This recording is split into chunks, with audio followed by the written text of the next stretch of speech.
broadcast by the Intergalactic Improv Initiative.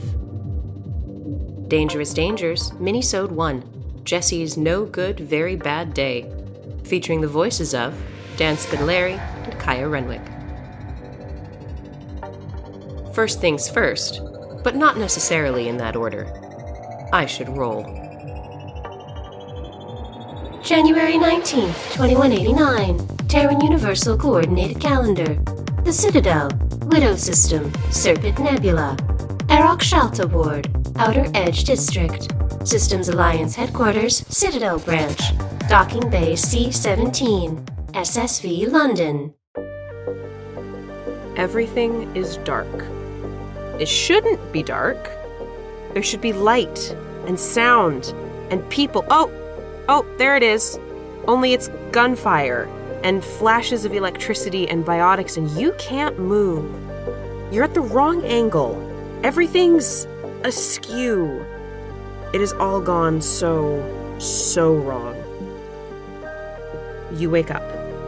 You are in your bunk on the London. It has been 2 months since you woke up in the medbay of a ship you didn't recognize to faces you didn't know. Most of that 2 months you've spent on Terra Nova in one of the Alliance's rehab centers for veterans of the Reaper War. You still don't remember most of what happened before you woke up in that medbay, but you know that your name is Jesse Westcott, and you are a sergeant of the Systems Alliance Marines. Your service number is 6014AC7938, and your vocational code is B4G4N7. You left Terra Nova a week and a half ago after being reassigned to the London. You remember that your last assignment was on the SSV Marathon. No one will tell you what happened to the Marathon. Your Omnitool is beeping at you.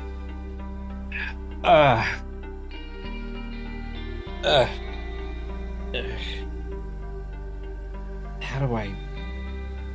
Right. Yeah. I activate the Omnitool.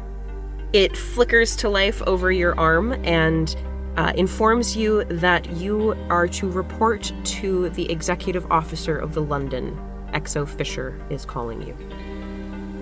Yeah, so I'll put on my working clothes, my fatigue, and head to where I assume I know Exo Fisher is. Okay, so yeah, you find Exo Fisher's office. It's got the familiar door panel on it. You press it, it slides open, and Exo Fisher is sitting behind her desk.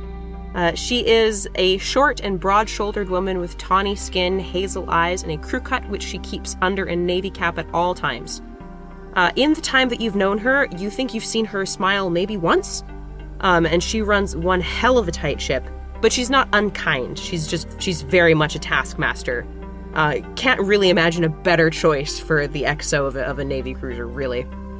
She, like literally every crew member of the London, is a veteran of the Reaper War, which you do not remember. Whatever you were working on the Marathon was before the Reapers actually came. Yeah, she sees you walk in, and she nods, and she says, "Sergeant Westcott, please come in." Ma'am. The London is going to be undergoing a retrofit and resupply, and everyone is going to be getting some time off. However, while the rest of the crew will be informed of this later today, you are going to receive official orders from a little higher up the chain of command, and seeing as I know you've had some struggles to acclimatize to shipboard life, I decided it would be in our best interests if I informed you privately. Therefore, and she brings up her Omnitool and taps on it a little bit, and then yours chimes as well. These are the coordinates of Alliance HQ on the Citadel, where we've just docked, and you are to report to Admiral David Anderson. Post-haste would be ideal. Thank you, ma'am. I'll do that right away. Thank you, Sergeant. Dismissed. I think Jesse would walk out of the office and, like, as the door closes behind him, just, like, very quickly, like, give himself a quick pinch, be like, what is going on? So I'll very quickly go back to my cabin, I guess, and I guess I'll change? All right, I'll change. In the last 2 months, how much have you tried to figure out about your missing time? Yeah, I feel like I'm doing whatever research I can while being also aware that, like, because you said, like, no one's told me anything. Yeah. And so that does kind of feel like, oh man, there's no one here that I can really ask, and so I'll keep this to myself and try and do whatever kind of research I can while being subtle about it. Okay. Do you want to, if you want, you can give me a roll for that. That would probably be, I guess, either history or academics, depending on how you were going to approach it. Oh, yeah. I'll go with academics. That's real bad. I got a 5. Okay. Well, with a 5, I will say that you have figured out that it is January 2189, and the Reaper War started in June 2186. You can reasonably safely presume that you were on the marathon sometime before that, and so you're missing 2.5 to 3 years. You know the basics of the Reaper War. The Reapers showed up, wrecked everybody's shit. And then Commander Shepard, which is a name that you kind of have like this vague recollection of, but you feel like you should know more about her than you do. She did something. Something happened at Earth in December of 2186. And then the galaxy has spent the time since very slowly rebuilding. Do I remember the arrival of the Reapers? You have a very vague memory of something absolutely catastrophic happening that everyone was really, really mad about. But also people were like, it was almost like this performative outrage. But you don't remember what it was. Okay.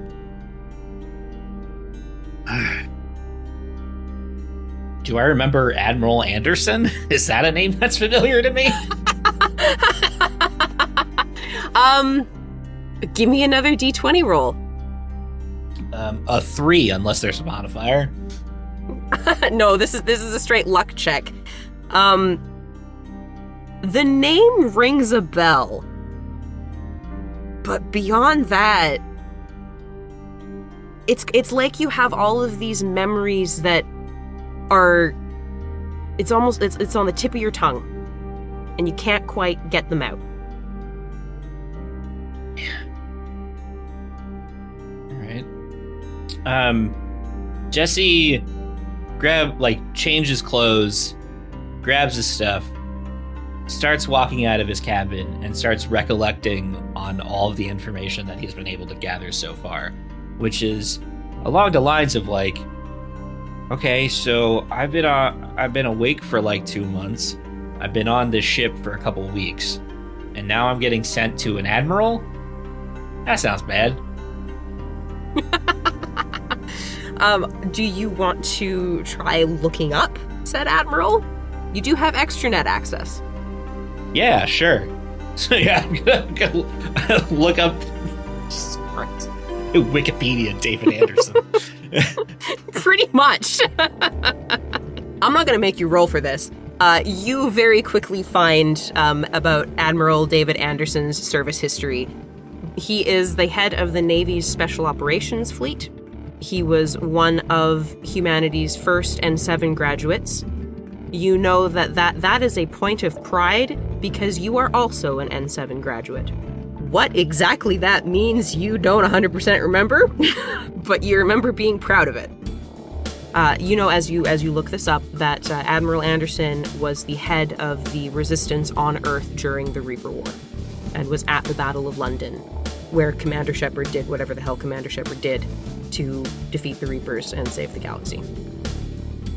Could they have sent me to someone less intimidating? This feels important. Like, did I do something? I don't... Yikes. Try to, smooth out my uniform. Straighten out those creases, nice and crisp. Yeah. So you find your way to the docking corridor, to the airlock, and you exit the London. Now, you have the dream memories of what you assume to be the marathon, or whatever it was that happened before you were out for 2.5 years. You remember the ship that saved you, or the ship that you woke up on. You, again, making assumptions. You remember Terra Nova, and you remember the London. So as you step out of the airlock, after the decontamination rays wash over you and the panel slides up, the scope of the space station that you are greeted with is pretty spectacular. You are docked on one of the arms of this immense space station, which you remember to be called the Wards. Welcome to the Citadel. Wow. Big place. I'm gonna start walking to, disembark, I guess? Is it the elevator down into C-Sec? Is that, kind of what I'm dealing with here? That's kind of what you're dealing with, yeah. So you have arrived at, this is the Citadel branch of the Alliance headquarters. And so it's a little bit, yeah, you're like the docking bay in the first Mass Effect. You disembark from the London onto a docking corridor, and you will find an elevator at the end of whatever platforms are there. What does it look like while I'm up there on the dock there? Are there a bunch of ships coming by? I know you said I could see the other arms and stuff, but it's pretty busy. Yeah, you see where from here you only see Alliance ships docked, because this is Alliance HQ. You see a fair few. They're reasonably spaced out. The London is the biggest one that you can see in your immediate vicinity. But as far as you can tell, Systems Alliance headquarters takes up a reasonably large chunk. You can't see beyond HQ from here. You see the Alliance ships mostly docked. It's reasonably busy. There's people in uniform bustling about. Nobody's really paying you any mind. You're just one other Alliance serviceman hopping off his ship doing whatever he's supposed to be doing, and no one's particularly bothered. In space above, you do see traffic of other ships. It's very, very orderly. Queues. You can see the largest queue is heading out, and you know that queue goes to the mass relay that is in the system. And those ships, you see lots of sky cars flitting by, little X3Ms, but you do see ships of other species fleets.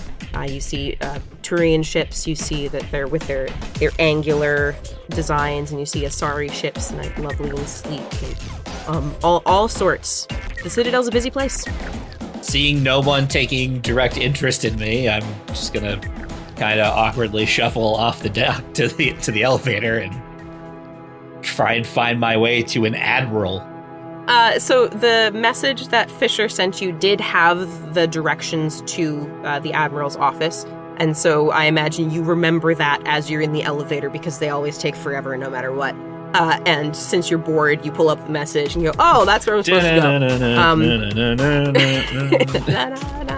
Exactly. And, occasionally interspersed with the, a news flash or what have you. And you don't have anybody to banter with, so you just gotta sit there on your lonesome. So the elevator brings you down into the inside of a building. Really, it's nothing special. You get the sense that the Alliance threw this together pretty quickly.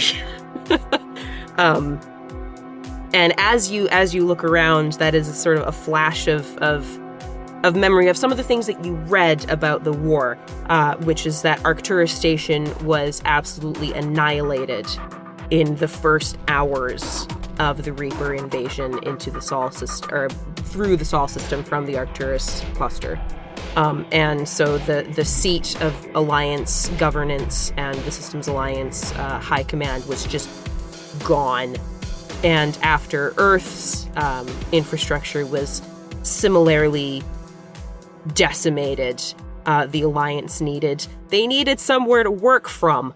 And so that's why they built on Terra Nova, but also on the Citadel. What are people talking about as I pass through? Well, roll me a perception check. See what you hear. Nothing. I need new dice. Jesus. I got a nat 1. I'm too nervous. So sad. You hear whispers of this, that, and the other, but yeah, nothing really catches your ear.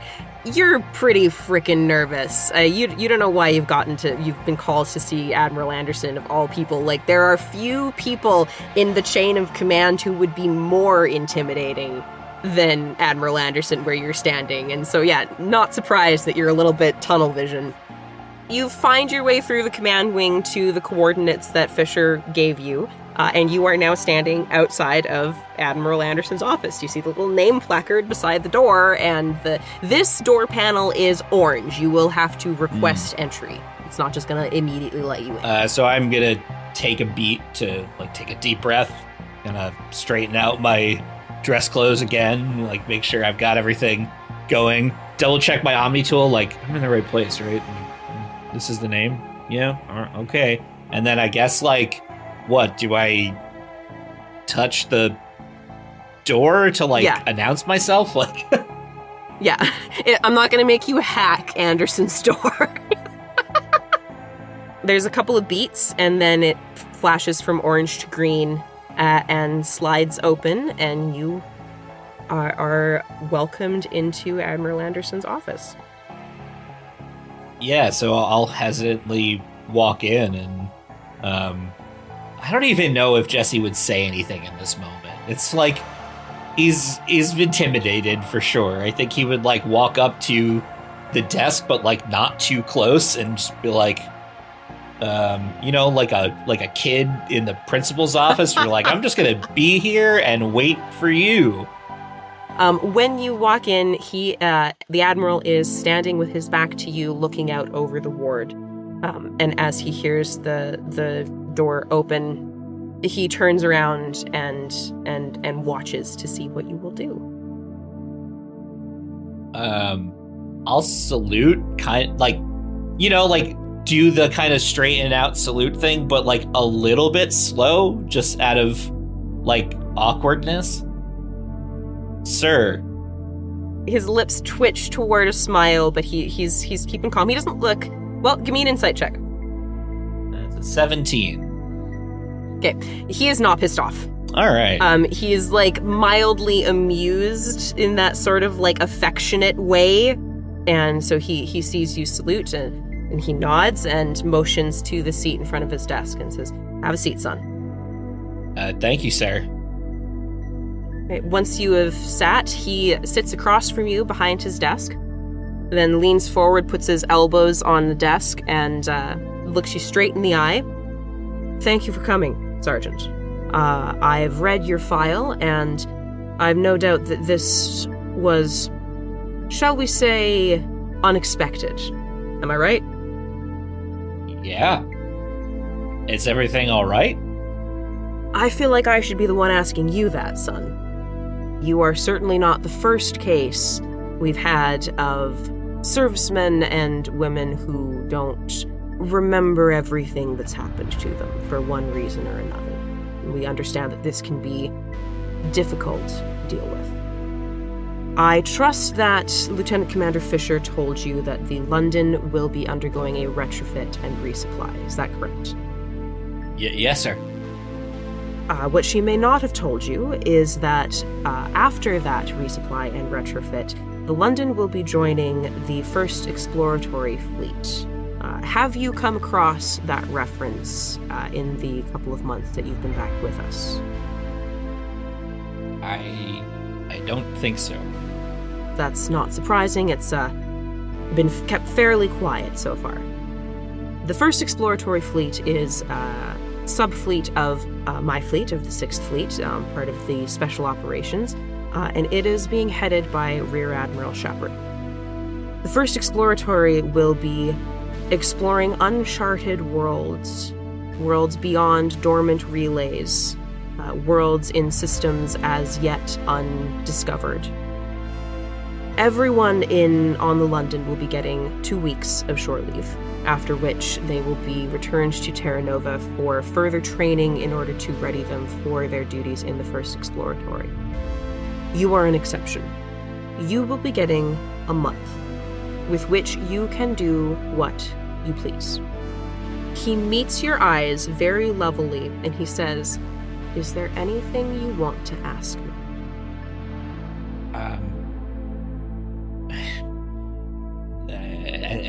As you can imagine, this is a little intimidating. I apologize ahead if I speak out of turn or ask a question I'm not supposed to, but I am curious about what happened to me, my squad mates, and the ship. Have you attempted to find out about your previous posting from anyone else yet, son? My head is telling me one thing, and the people around me didn't really seem to know what I was talking about. He nods, and again gets that little sort of half smile. Well, that's what happens when things get classified. Now, I'm the head of the Navy's Special Operations, which you may or may not remember. However, I am not in charge of the Office of Naval Intelligence. For information classified by ONI, you will need to speak to that particular chain of command. Usually requests like that take a long time to answer, but he kind of shrugs and you get this little glint in his eye. Never hurts to try. You get the feeling that he's telling you that he is not at liberty to say more, but you are on the right track.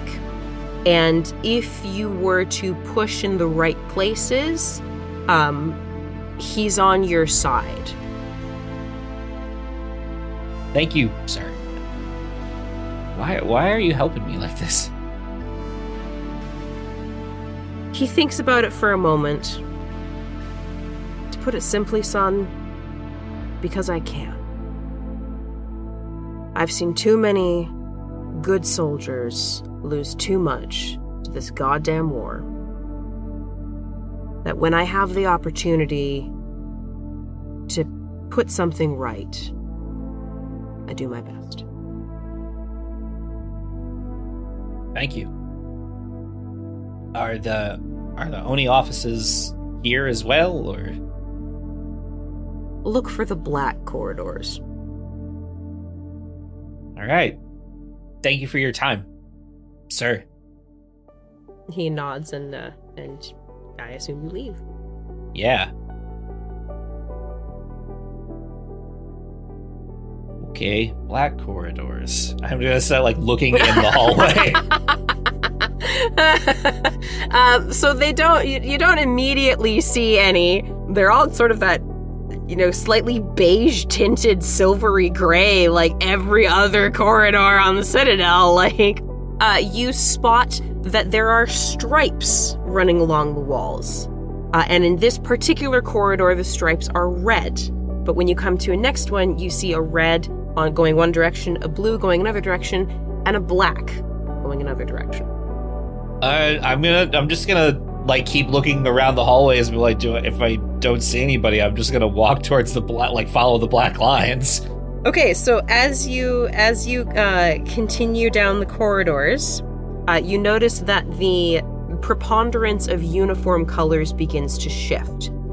So most of the people in the wings that you were in to begin with were wearing your standard blue Alliance fatigues. As you head down these black corridors, they're black now. And you notice that the insignia are shifting from the standard Systems Alliance insignia to one that you don't immediately recognize, but based on your context clues, you assume that these are naval intelligence officers. Are they looking at me? You are starting to get curious looks. Nobody's like, what the hell are you doing here? But they're kind of like, first they look at you like, why is a sergeant in the Marines wandering to, and then they notice the N7 patch on your uniform. And they go, oh, and they walk on. Just gonna like kind of absent-mindedly tap it and keep walking.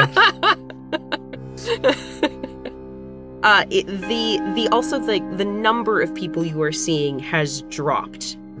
So in the initial wing, when you saw the most people in the docks. Obviously, that's where the most of the business is going on.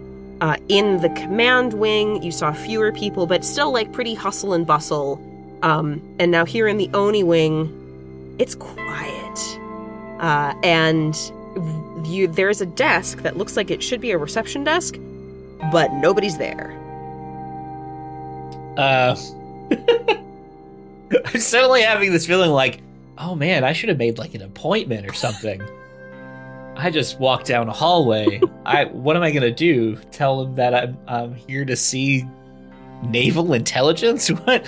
I think like Jesse's kind of looking at the desk and he looks around and he's gonna I put my Omni tool forward. Like, is it like a motion set? Is there a VI here?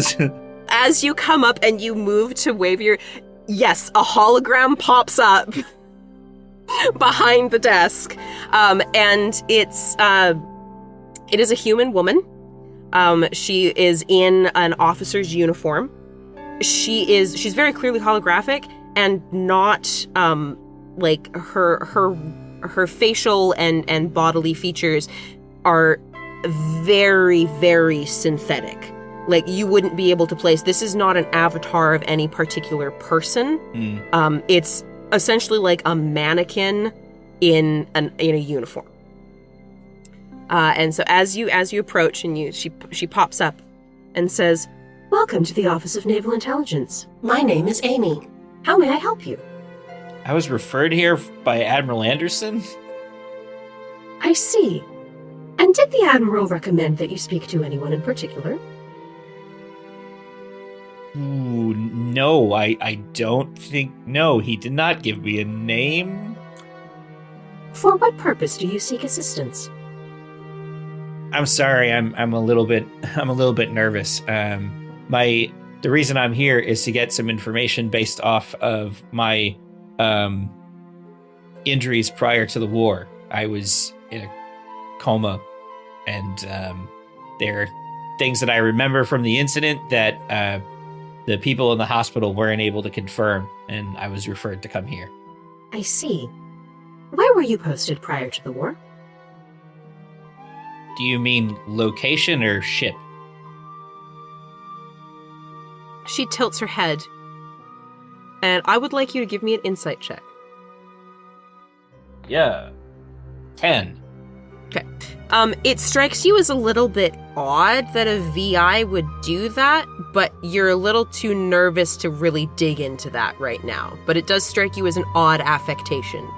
She tilts her head, and she looks at you for a second, and she says, "Pardon me, I did not mean to confuse you. Do you recall the ship on which you were previously posted?" Yes. What was its designation? The SSV Marathon. She tilts her head in the other direction and says, "Processing." Then she straightens up and points toward the hall behind her. "Admiral Hackett wishes to speak with you." Thank you. "Have a pleasant day." And she disappears. You too. Okay. A little rude. So, is the door like to an office, or is it to like another it is to section? A corridor. Okay. It's to another section, yeah. Just gonna like really kind of subtly bring up my Omni tool and Wikipedia Admiral Admiral Hackett. 2 admirals in one day. Oh shit.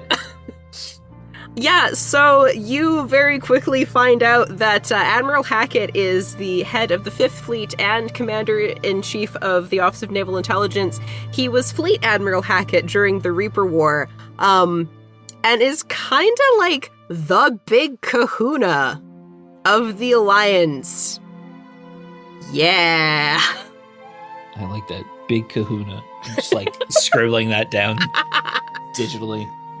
Don't say big kahuna. Why are people letting me talk to these people? Good question. I'm just like in my head thinking like, do they not have secretaries? They don't have the personnel for that anymore. They probably used to. All right, yeah, this day is weird. Let's keep going. What else are we gonna do, right? Okay, so you make your way down the hallway, and again, you see, like, there's the nameplates on the doors. These are some real high-ranking folks down this corridor, and you eventually come to the end of the corridor, where you see Admiral Stephen Hackett on the placard beside the door. Smooth out the uniform one more time. I'm doing these hand motions and remembering I'm not recording my film. I'm only recording my audio. So yeah, smooth out the uniform, straighten out, make sure the Omni tool's off. Like, you know, put it on silent.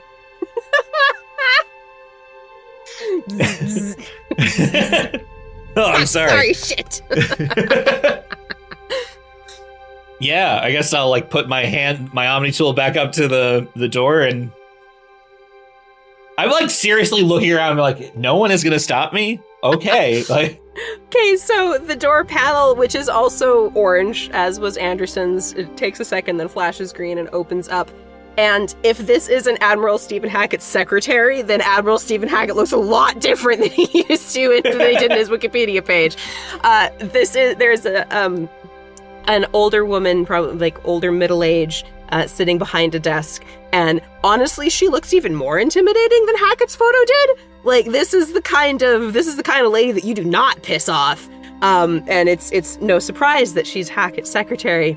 And when the door opens and she looks at you, if looks could, like, she's skewering you to the wall with her eyes. And it's not anger, it's this immediate piercing, like she's laid your soul bare. This woman is clearly very, very good at her job. She looks at you and you can read the why the hell are you here before she even opens her mouth. But when she does, she says, "May I help you?" I feel like there's a brief moment where Jesse just starts to like turn around and walk away. And he's just like, no, and like steals himself and approaches to answer the question. But there's like a real feeling of like, I don't belong here. He'll walk up to her and I just had a meeting with Admiral Anderson and he referred me to this office. She tilts her head very slightly, and then without moving, her eyes flick down to the console in front of her. And there's just this moment of, you know that she has a list and you ain't on it. But before she can say anything, the door behind her slides open, and the man that you were expecting to see when you walk in is standing there, and he looks at you and he says, "It's all right, Anita. I knew he was coming. Come on in, son." Thank you. Thank you. Sorry. Anita just watches you the whole way by as you follow Hackett in. Hackett's office is similar to Anderson's. It is a little bigger, and there are filing cabinets in this room which are very definitely locked. And like this is a working office. Anderson's office was a receiving office. Anderson spends most of his time on the ships, out and about. Hackett spends more time doing the onerous paperwork of running a goddamn fleet. And you can tell that this is a place where he actually works. There are data pads out on the desk and on the table, all of which are very carefully blank-faced. And the window, while it is technically open, it does seem to be dimmed somehow, so you kind of get like the feeling like it's sort of like a one-way thing. Hackett can see out, but other folks wouldn't be able to see in. As you walk in, Hackett comes to a stop about in the center of the room, puts his hands behind his back, and he's not facing you. He's facing away from you, facing the window. And he says, I understand David sent you my way. I'm not certain I can help you, son, but we'll see. Thank you for receiving me. I appreciate your time. I've only been, feels like, awake for a couple months now, and again, sorry if I speak out of line a little bit, but the galaxy has changed a lot since whatever happened to me happened, and well, I've been put on shore leave apparently, and I wanted to use that time to straighten myself out, try and figure out what exactly happened to me and everything, apparently. I understand that you're busy and have so many more important things to do than talk to me, but well, I was lucky enough to catch the attention of someone who cared about me and sent me in your direction, and I hope that there are some answers that you feel you can give me, and I'm willing to work for them if you need me to. Hackett does not immediately respond. So he listens, and then he pivots slightly and kind of looks at you out of the corner of his eye. And then he turns all the way around and faces you. You were on the marathon, weren't you, son? Yes. He nods. I'm very sorry, son, but that is strictly classified. Sir, with all due respect, and you're due a lot, I don't remember everything, but I remember I was on that ship. And I remember that there was a distress call, and I remember who I found when I got there. His eyebrow twitches as you say that. Go on. I have questions. We received a distress call, but there weren't organics on the ship when we landed. There was the... Do I get a sense that he would, get pissed if I say the name of the people who were attacking? You would have to do that. Would be another insight check. A 16. Alas and alack, Hackett's really fucking hard to read. Yeah. But that goes both ways. So as you're talking, as you're kind of working this out, his face is not shifting. So neither is he pleased, nor is he angry. He is placid and neutral, and you understand on a very sort of gut level why this man was able to bring humanity through the war. If anybody was going to be able to do that from a logistical and keep everybody from running around like chickens with their head cut off standpoint, this is the guy. So you don't think that he's the sort to blow his top. If he gets mad at you, he's going to be very considerate about what he does with that. But you can't tell if he's mad at you. Okay. Sir, very respectfully, a lot of people gave everything to save my life. I shouldn't be here. I can't even say that I got lucky. I guess I don't know how lucky I am, because I can't remember what happened once I went down. But I know that there were people who I was with who are not here anymore. And whatever was on that ship, whatever Cerberus was there for, I want to help track it down. Whatever it is, I don't think they should have it. And I just... Look, I don't expect you to know me or know anything about me. But I would say that there's like some struggle here with Jesse, because he's like pulling on these memories that are there but not there, and things that are like coming to him in the moment, and he's trying to process at the same time. And so he like pulls on this one thread about like how people like referred to him, and he thinks it's like a friendly thing because he like has these images of like almost like palling around with people, but like can't really put faces to any of those people. And so he's like, used to like charge into battle. He used to be the person at the front lines, and I don't think I'm that person anymore. I think I want to be the wall that protects the people behind me. And I don't think I can do that from like a hospital or a rehab facility or 2 months of shore leave or whatever it is. Like I want to be out there. I think I could be an asset to you, and I think it could help me get the answers that I'm looking for. You just scored yourself 5 Paragon points. Oh, dang. I knew I would love playing this game with people. That is exactly the moment. It's like, oh, you picked the charm option on the wheel. So Hackett listens to this, and again, doesn't react beyond like this little twitch of his eyebrow. But it's a good twitch. Like, you get the feeling that's a good twitch. And he listens to you very carefully.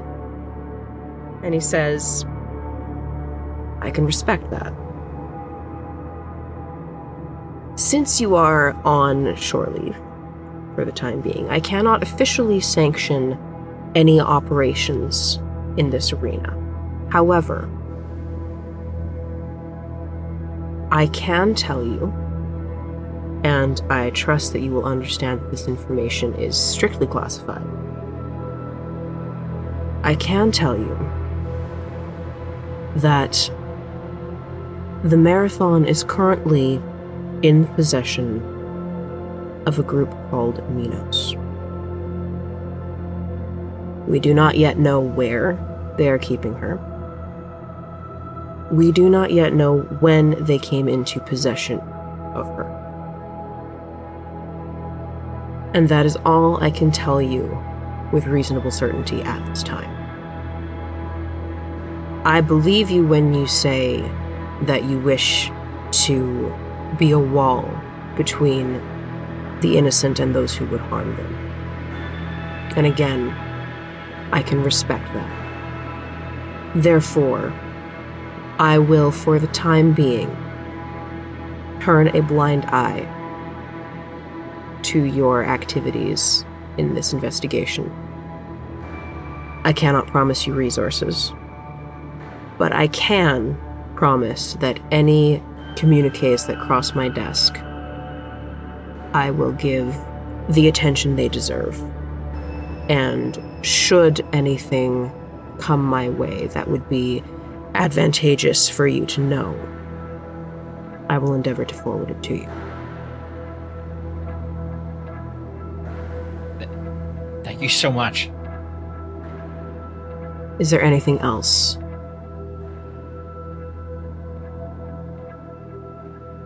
Did anybody else make it off? Not that we are currently aware of, Sergeant. Thank you. Dismissed. Sir.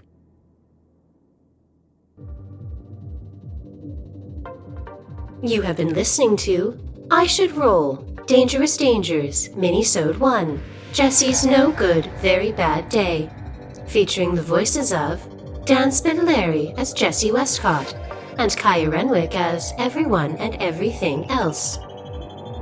Music and sound effects are used under Creative Commons or royalty-free licenses. For the extended credits, please see the show notes. And for more information, please visit ishouldroll.com. Find us everywhere on social media at I Should Roll, and don't forget to leave us a review. I Should Roll is an Intergalactic Improv Initiative production. This fan podcast is a transformative work and is not affiliated with Electronic Arts or BioWare. Thank you for listening. Have a pleasant day.